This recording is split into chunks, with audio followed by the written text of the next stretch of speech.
Mango Math, Helping to Grow Math Confident Kids, presents Leapfrog, a kindergarten game.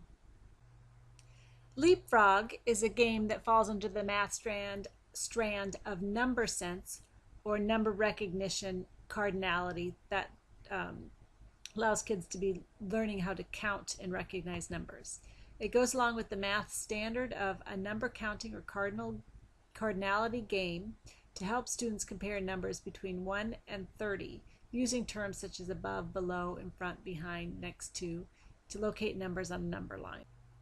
Some math terms that the students should learn while they're doing this, and these are just a few, but they are above, below, in front, behind, next to, before, after.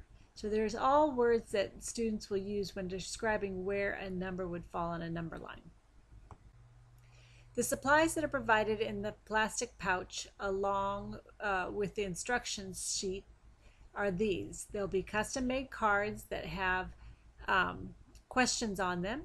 There will be pawns for them to move up and down their number line, and there'll be number lines for each student, so 4 students can play. First off, someone will draw a card. Hopefully it'll be the adult, and you'll have the kids in small groups. But someone will draw a card and read what's on the card.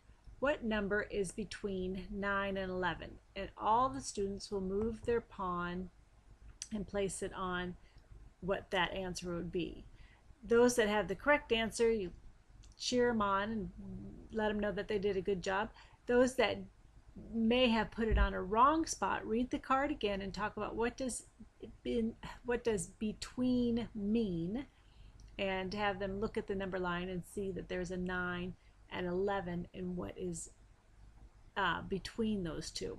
So you can go very slow and step process through this so they understand these terms. And then draw another card. What number is in front of 20? Now, in front is kind of a vague term, but it's one that we use a lot, so I want them to understand what that means. That could mean any number in front of 20, but we were looking for the specific one of 19. But if a child selects 17, they can easily say, well, that one comes in front of it also, which is true, it does. So it's a means of having a dialogue going on with regards to the question and what front means. So as they play the game, they'll continue to slide their pawn up and down the number. Some guided questions to promote critical thinking would be, what number comes after 19, which is sometimes a stretch for kids? What number comes before 30? What number comes after 100? So some of these kids will know how to count up to 100, but what kind of number comes after 100? So just some good questions along those lines.